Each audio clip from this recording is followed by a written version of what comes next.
We are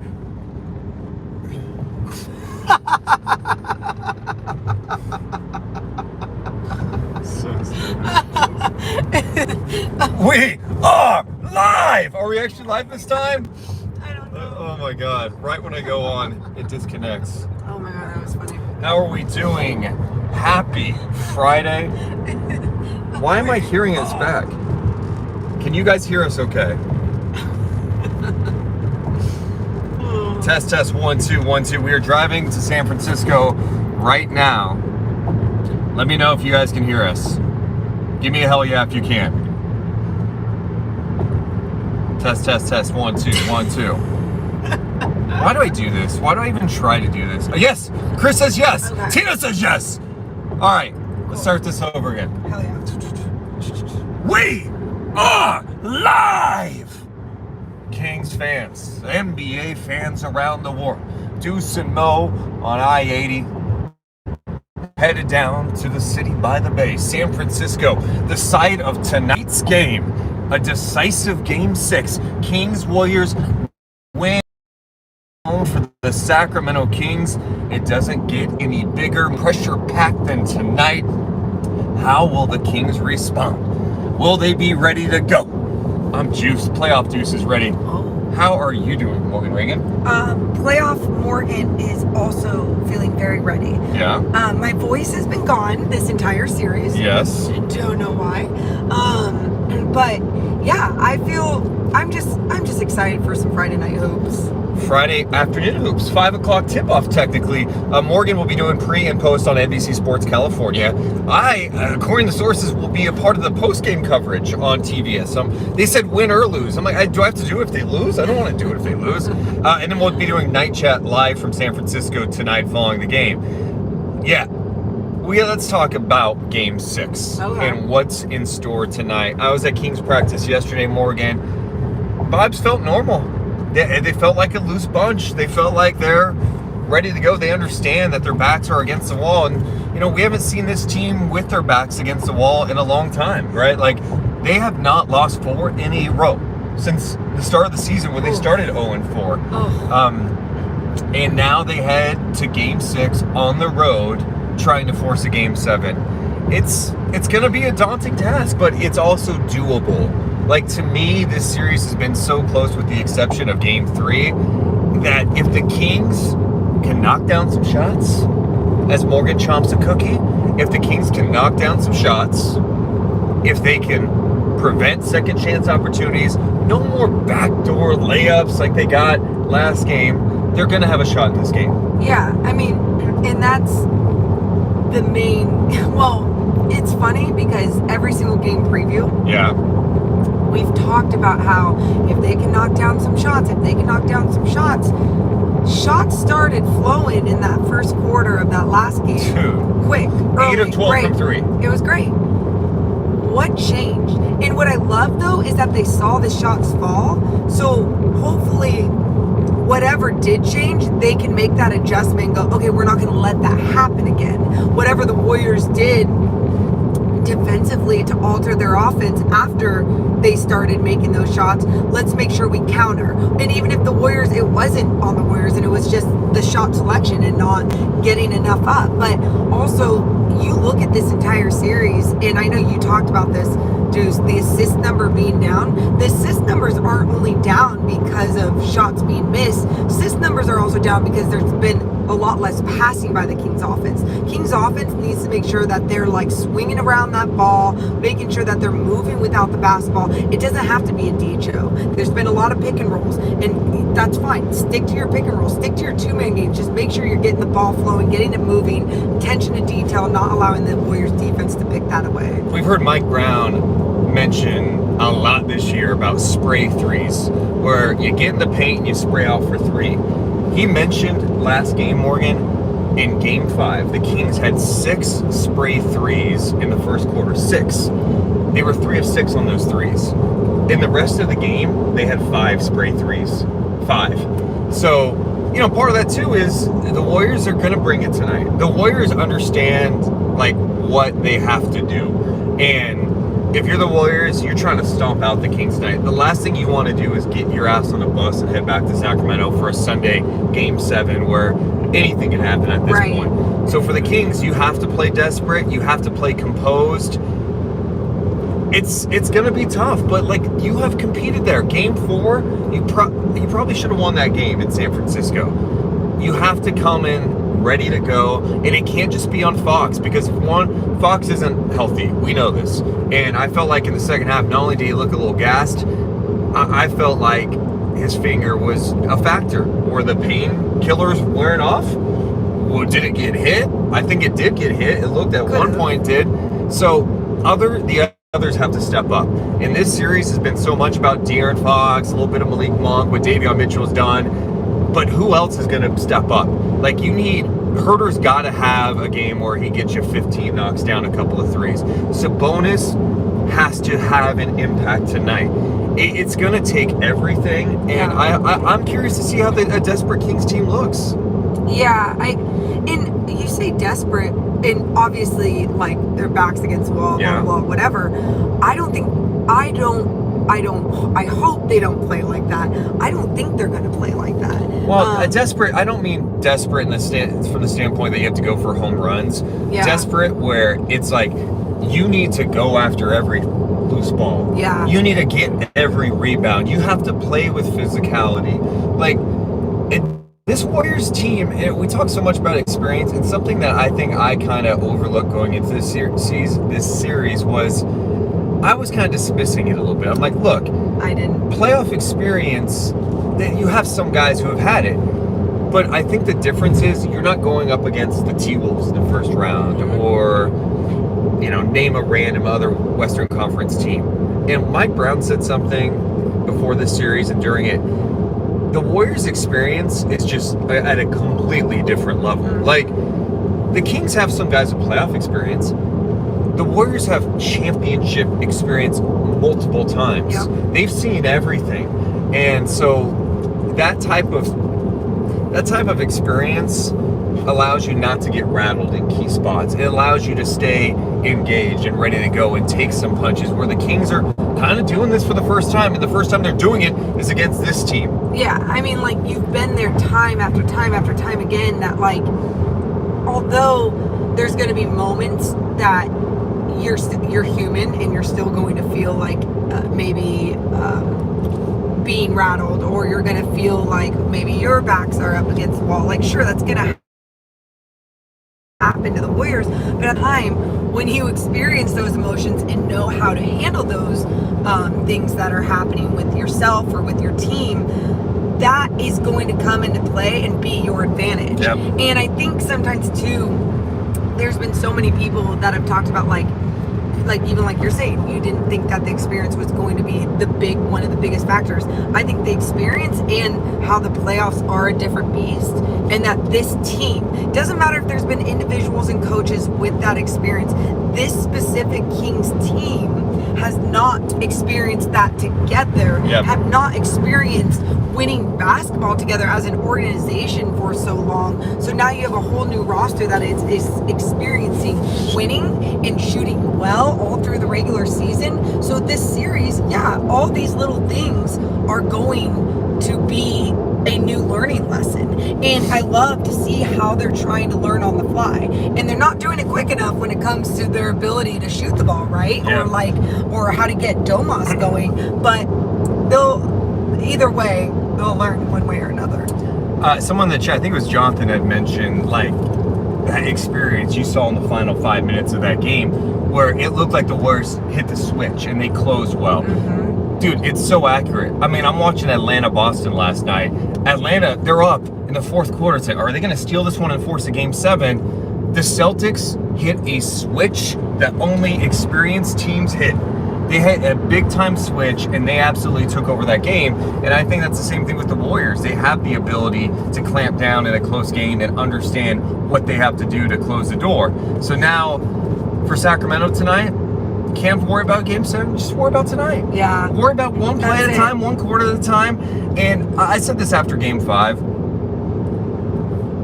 The Kings did not play well in Game 5. when you go 8 of 12 from 3 in the first quarter and then 2 of 23 the rest of the way, when in the third quarter you allow 8 points off backdoor cuts, when you are not forcing the Warriors into turnovers after they had 7 in the first quarter, I think they had 4 the rest of the way, and then you're not shooting well, you still had a chance to win that game. Also, on the other end, the Warriors played almost a perfect game. Who didn't play well for them? Dante was the guy. That was it. Draymond was a killer in Game 5. Yep. Wiggins, big shot. Clay, Steph, all those guys hit big shots. GP2's impact. And Looney. And it wasn't fluky that they were hitting big. No. You know, I think sometimes. Well, they're big shot makers. Well, and people want to be like, you know, Draymond's not always going to get that on you. And I get that when you actually look at the numbers. And the last time he had a 20-point game in the playoffs and everything too, it's like, yeah, sure, that's not always going to happen. But like, he's capable, and these guys are capable of stepping up for one another, and they've done it at such a high level for so long. My hand is, I'm like already tired from holding this. Why don't you put it? So, the other thing I was just going to add to that, but to complete the thought, was the Warriors did all those things. The Kings did not play well and they had a chance. So my message to Mike Brown today. Oh, you have a message? Or my message if I'm Mike Brown today is simple. We need a few more stops. We need to knock down a few more shots. Take care of the ball. Don't allow these second chance opportunities. That's killed you. That's killed you. When you allow 11 offensive rebounds, 7 from Looney and 4 from GP2, who did that in 15 minutes, and then the Warriors hit a 3. Those are back-breaking plays. Those are crucial plays. If you just do those little things, you're gonna give yourself a chance to win tonight. That's it. I mean, you guys, the amount of times that we've talked about in this series, like, against a team like the Warriors, you have to play close to not even close to a perfect game, because the Kings haven't played anywhere near perfect, but you have to capitalize on their mistakes, and you have to limit your mistakes. And your mistakes aren't just turnovers. Your mistakes are the way that you are coming over a screen on Klay Thompson, who is going off early in a game, or putting a body on GP2. And they messed that up a lot last game. Right. Putting a body on GP2 when he's running in there for an offensive board. It's fine man, fine ball. And it's just one of those simple things, those simple fundamentals are just going to come into play against a championship caliber team like the Warriors. Let's get to some questions from people, and I have some more thoughts here on game number 6. Kevin says, in your mind, Deuce, what does Sabonis have to do to reestablish his dominance against Looney, who's been playing great, by the way? Yeah, Looney's been fantastic. He's been fantastic. I mean, I think Sabonis needs to keep playing with force, but understand that playing with force doesn't mean just lowering your shoulder and barreling into the lane, because the Warriors are a good, disciplined defensive team, and you have to be smart with that. I think he's been overthinking things too. I just need Sabonis to play. Quick decisions. That's what made the Kings offense so potent in the regular season. Quick decisions. The problem is the dribble handoff game is kind of disappeared, although it's coming back in the last couple of games. Sure. They've done some different things to get that going. He just plays game. Don't overthink it. I would try to establish him early in this game too. Yeah. I want him to feel good. Don't be shy to take the mid-range shot, and I think if you're able to take that, hit a couple of inside, he'll feel fine.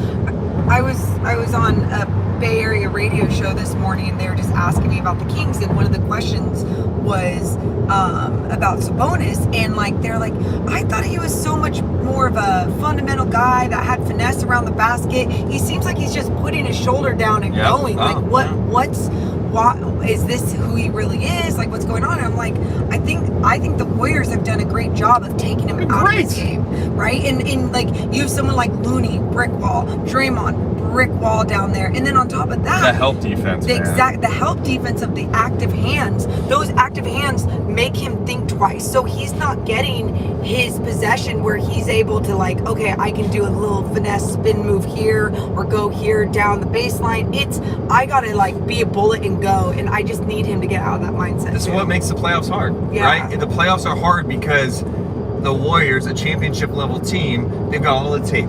They know everything about Sabonis at this point. They know what he doesn't like. They know what frustrates him. They know what's going to take him off his game.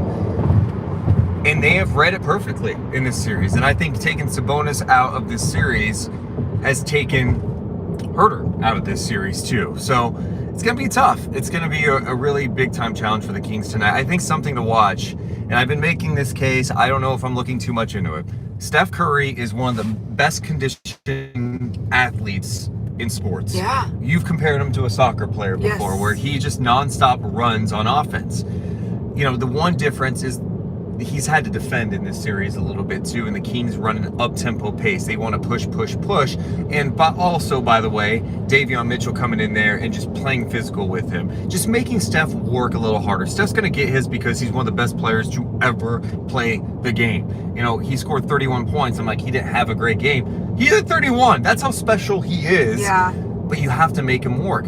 My point, though, is we're talking about back-to-back games where he's played 40-plus minutes. He played just under, I think, 43 in Game 5. The big difference is he's not having multiple days off now. Mike Brown was asked about kind of how this series is shifting to one day in between games. He says he likes it for his team. He likes the quick turnaround, and I think the point being is this Warriors team has some mileage. They're older, and with less recovery time, could that impact things tonight? Could that, you know, is Steph able to play 40-plus minutes tonight and be effective? It's just something to watch. I mean, I think, obviously, with what the Warriors are doing, I'm not trying to doubt it. I just think there have been times in this series I've seen Steph look really, really tired, and now there's no 2 days, 3 days off in between games. Yeah, I think with this game specifically,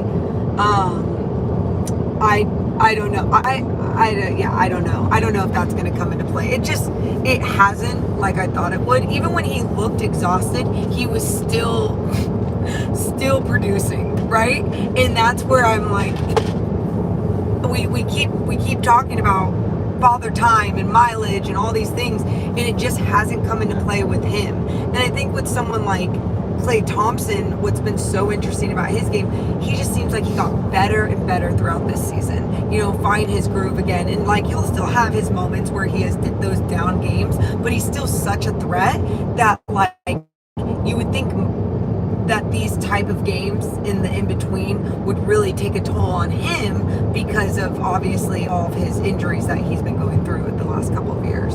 Yeah, and tonight it's essential that the Kings win the non-Steph Curry minutes. Yes. The Warriors did a much better job of that in Game 5. Yes. And you win those minutes, it allows them to it forces them in some tough situations, right? Like, you can they did a great job, really, for the most part in this series, taking advantage of those minutes. And if the Kings are showing that they're going to dominate those minutes, it's going to force the Warriors to play Steph even more and less rest. So I don't know.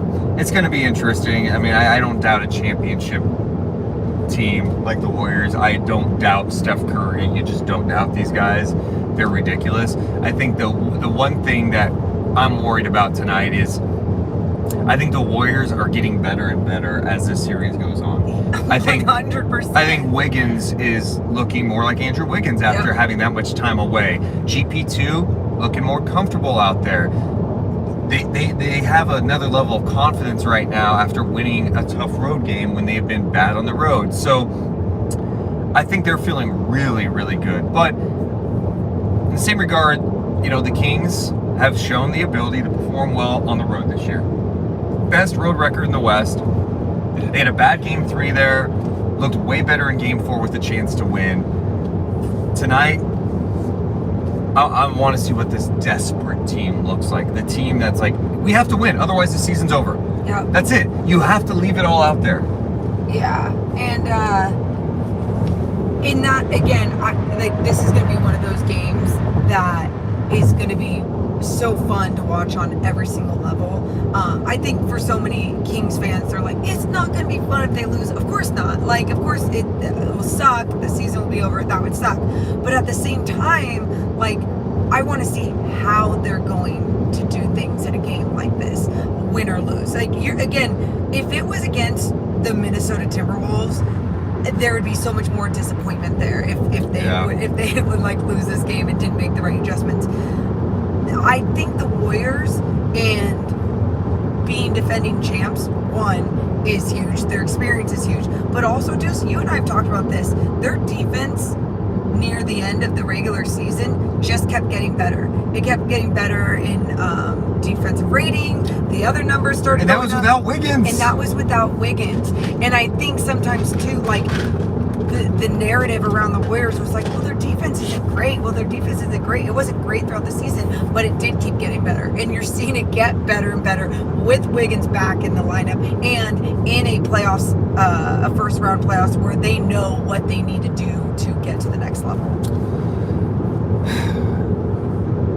So with all that said, Yeah. I am very interested to see what kind of things Mike Brown is willing to do tonight. My prediction is they roll out the same starting lineup. Yeah. And I don't even think that's a question.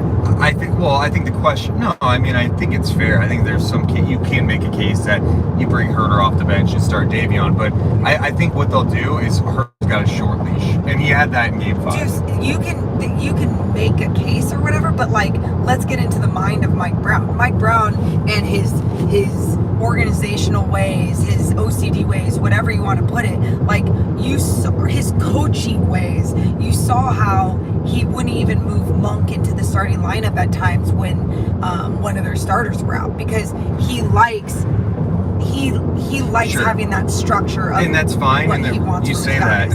and that's a regular season thing. Absolutely. This is playoffs, and it's do or die. Like we talked about before, throw the kitchen sink. Ooh. And Win or go home. So I don't know. I think they roll out the same starters, but I do think if things aren't going well, maybe you do see a Kessler Edwards there for defense. Maybe TD gets a look. They're going to need to help Fox tonight. It can't be a Fox game.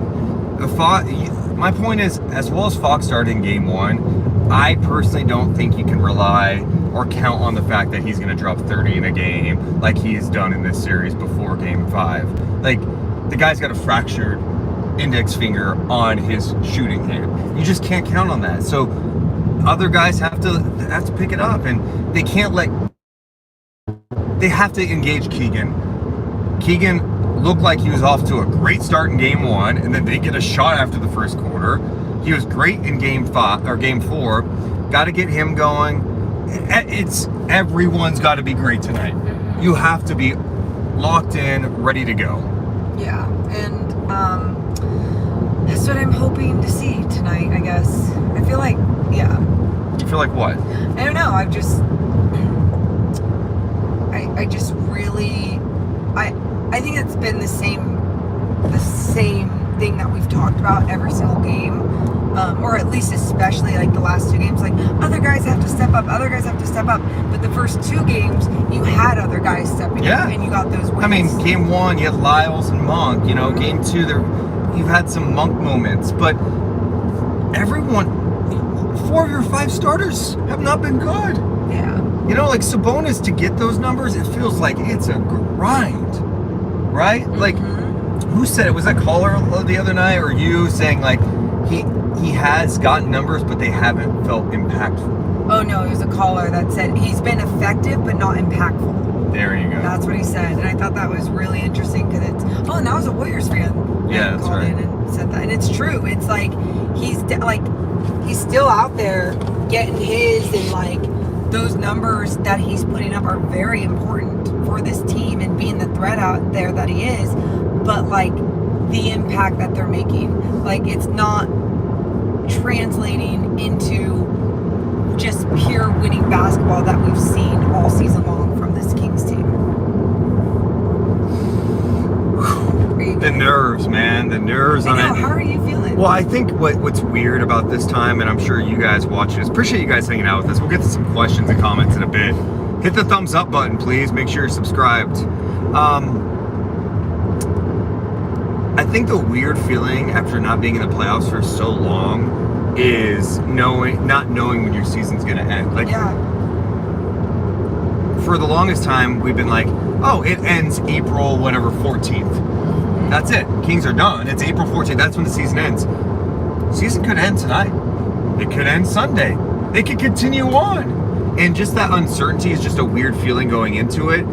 And, I don't want it to end. It's just, I'm not ready for it. It's been so fun. This series has been fun. So fun. This ride has been fun. This journey of this season, I appreciate. Like, if they lose tonight, I'm going to be disappointed because I want them to win. But I'm going to be forever, grateful and think positively about this series this season and what they can gain from playing this series. Like, you can feel disappointment because I want to win, but I'm not going to be angry or upset. I've been proud with how they've competed in this series. I just don't want it to end.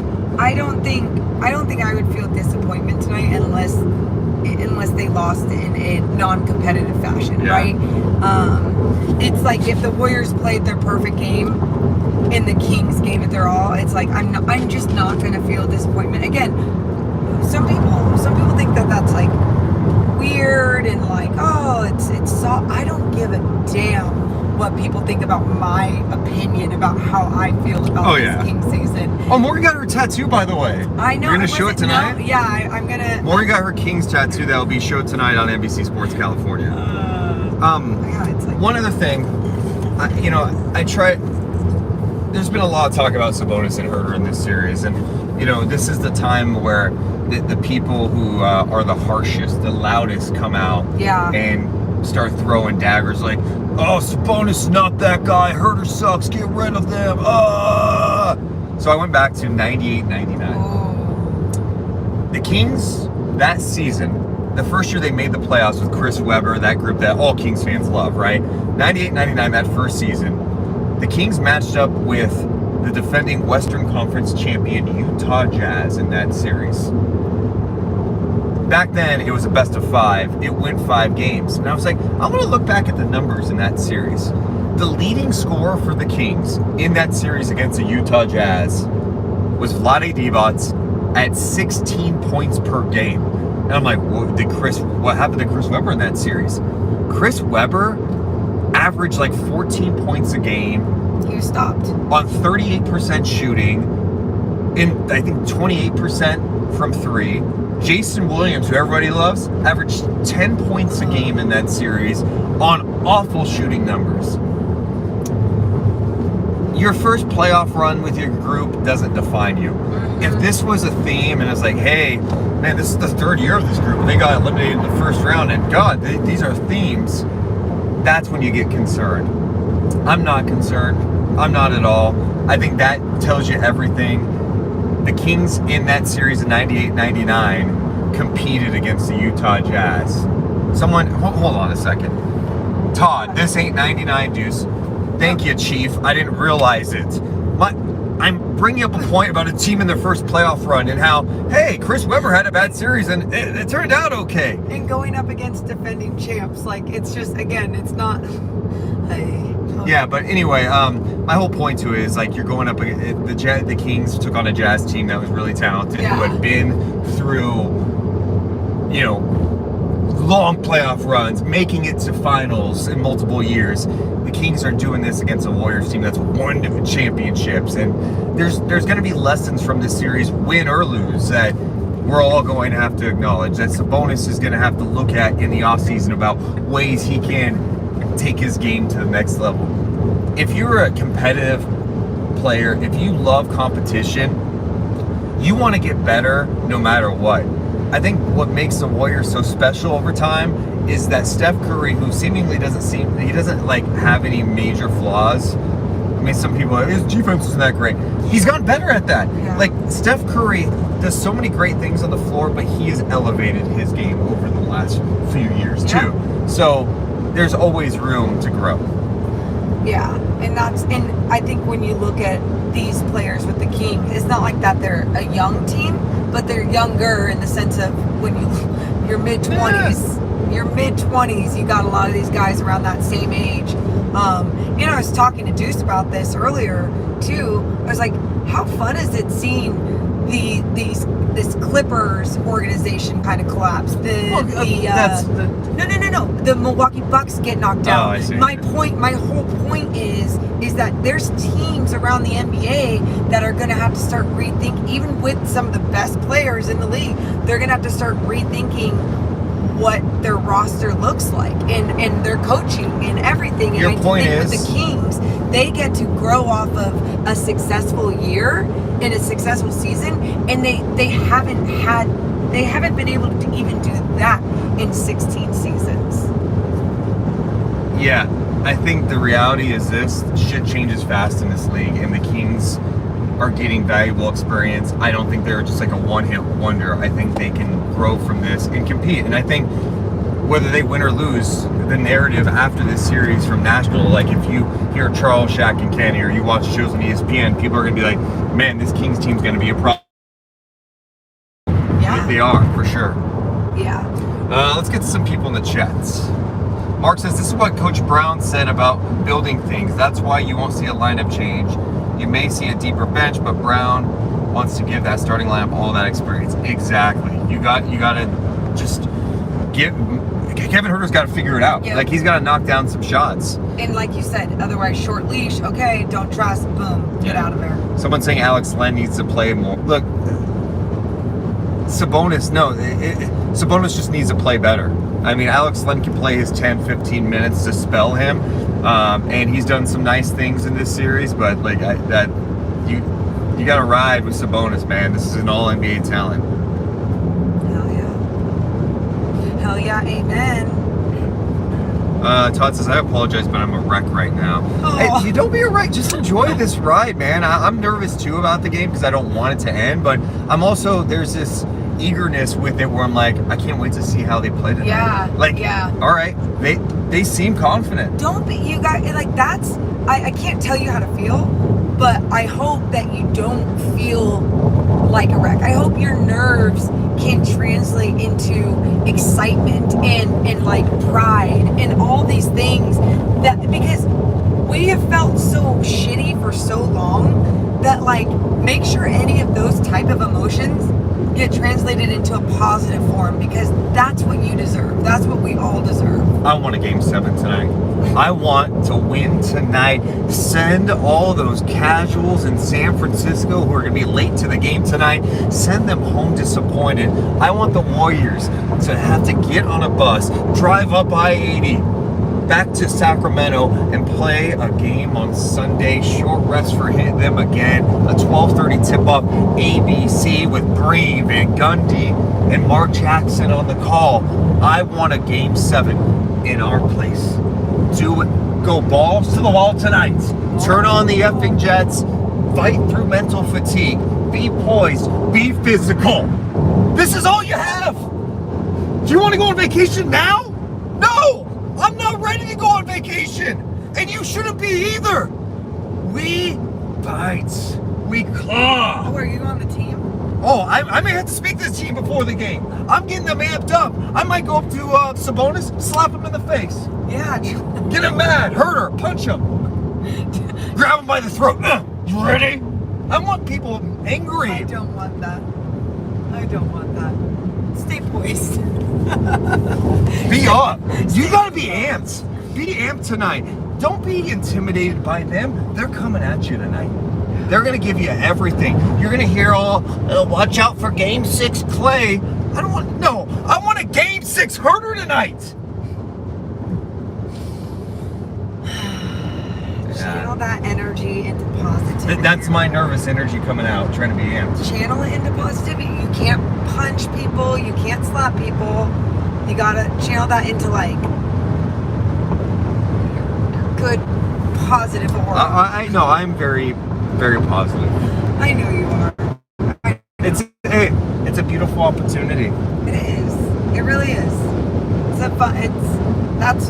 I don't know. That's how I see it. And I don't feel like I haven't gone into this one being like, oh, I'm fine either way, because it's not like I'm fine if they lose. But I think from just a realistic basketball perspective, I'm thrilled to be a part of this, and that feeling alone keeps helping me, because I do know I get emotional. I found myself last game, I forced my teammate Tom with NBC to switch sides with me because the Kings won the first 2 games when he was on my left side. So like, yeah, I get emotional, but I just like, I'm very positive. And for those who don't know, Morgan said before the season that she had to do a drawing of the Kings like lion logo, and she did in 30 seconds. And they asked her, all right, would you get this tattooed on you if the Kings made the playoffs? And Morgan goes, yeah, I'd get this tattoo if the Kings made the playoffs. We're back. Sorry guys, we're seeing this what happens when you're driving on the freeway. Morgan won't be at game 6 tonight, Chase. She's gonna be at the NBC Sports California studios. So maybe it's good she's not in the building, right? Because the Kings have not won a game there. But okay. So, you know. Sure. But the most important thing is you got the Kings tattoo. Yes. And maybe that's the vibe. Yeah, hopefully that's the vibe. Either way, it's the vibe. My last thoughts on game 6. If the Kings are able to force a game 7, I'm telling you, it's going to be because of the things we mentioned, but it's also going to be because of the fatigue factor. Yeah. I am so curious how the Warriors look with only a day off. I think it could be a factor tonight. I think it could be. You said that, well, okay, no. Bodies don't recover this. Morgan, you know back in the day when you were 21, 22, you could go out drinking.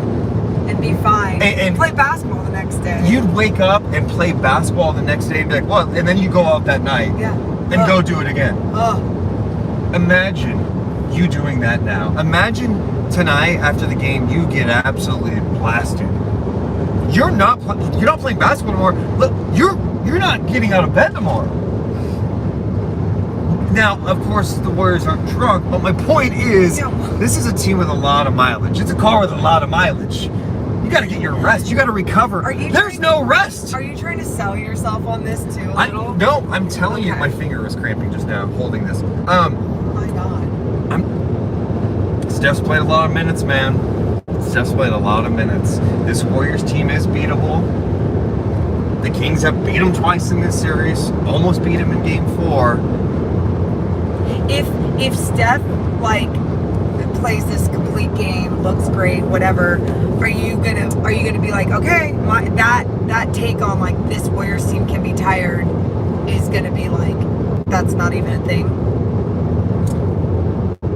We'll see. Okay. I don't know. I have to see what it looks like tonight. I mean, I imagine Steph's. You want to know my dream? All right, we're back. Back to Deuce's dream for tonight. Dude, it keeps disconnecting. Sorry. My dream for tonight. Steph gets off to a slow start. Everyone's on the broad. I've never seen Steph look so tired. They need to get him rest. Can he play 40 minutes tonight? And then Clay is unable to get back up.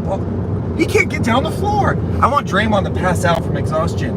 These are all things that I'm hoping for tonight. But nobody gets seriously injured. No, I'm talking about pure fatigue. Yeah, I like it. Yeah. Oh my God. They all need like Gatorade because they're so tired. Yeah. Hey, you see what shirt I'm wearing tonight? What shirt? Well, right now. What shirt? Davion Mitchell off night, baby. Oh, hell yeah.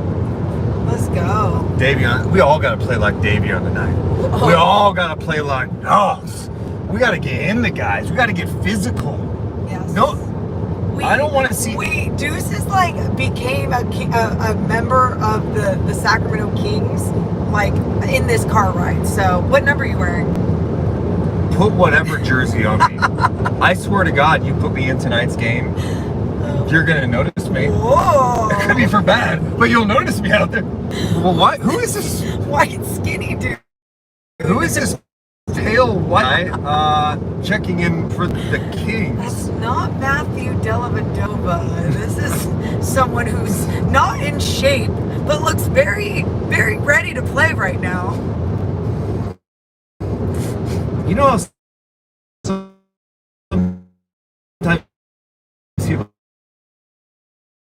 visualization. Okay. No. Okay. The Kings just getting after it tonight. Aww. knocking down 18 threes. Okay. No GP2 backdoor. Ugh! Yeah. That one. Some bad shots. I like it. Ton of turnovers. A De'Aaron Fox game where the announcers are going, he's got 40 with a fractured finger! Can you believe it? And all of a sudden, fourth quarter, close game. Fox open for three, and Breen goes, bang! Hey, dude. Okay. We're- See, let's talk That about Morgan killing the That was in vibe. my ear. Morgan killing way the too vibe. loud. I literally just was like, whoa! Almost crashed. Almost crashed. Everyone saw that. My only other thing is too, you guys, this is why, like, Deuce, you are gonna be so sad. No. If they lose. No, I'm because you like all these things. Like I feel like. Okay. No. Hey, dummy. I'm not predicting these things. I'm not saying these are happening. I'm just like, I'm visualizing. I'm like, God, won't that be? I'm dreaming. Let me dream, dude. I know. I'm saying it's like, it's cute. It's like yeah. kid. Hey, shut up for a second. You know what? If we all listen to Morgan, if we all listen to this person, my God. Be realistic. If we were realistic like Morgan, the Kings would have 33 wins right now and we'd be talking lottery. So don't give me her stuff. There was one person on the podcast because I can think of 144 games, 45 at best case scenario. They exceeded that. I'm not going to your world of realism. You know what? I'm going to believe a little bit. This team won 48 games. They've competed. I'm going to give them a chance tonight. Then apologize for calling me dummy. No. And saying shut up. That was really rude. Let me be a dreamer. Well, apologize. Yeah, I agree, Dave Garcia. Morgan, get in the back seat. Let me drive. Okay. Bye. Have fun. Car's gonna crash. Dave. Wow, we are making great time. We're in the city early. All right, final thoughts on this one. Compete. Be physical. Yeah. The rebounding is key tonight. And the Kings they won the rebounding battle last game. It didn't feel like it because the offensive rebounds felt so just crushing. big. Yes. I mean, they demoralized the Kings. Those are the moments you can't tonight like that. I know you say compete, Deuce, but I also think for the Kings it's those moments, not allowing those multiple of those moments happen. Yep. And deal with the blitzes. They're going to hit you. And I think the Kings, the one thing I've been impressed with in this series is they've taken punches. I mean, they were down 10 going into the fourth quarter in game 4, and they made it a game and had the lead. Last game, right? Like, they were down headed in the fourth quarter and got back in the game. Keep taking those punches, play disciplined basketball, and tonight, you got to knock down shots. Sometimes it's that simple. You've gotten good looks. You got to step up and knock down shots tonight. Rebound, compete, and you're going to have a shot tonight. You're going to have a shot tonight. Let's force a game 7. Let's have fun. Have fun. Let's embrace this moment, and let's hope this Kings team comes out and can shock the world a little bit tonight. Enjoy it all. Soak it all in, people. We love you guys so much. We'll be live again after the game. Hopefully it's talking about a Kings win. We love you guys, but we gots to go.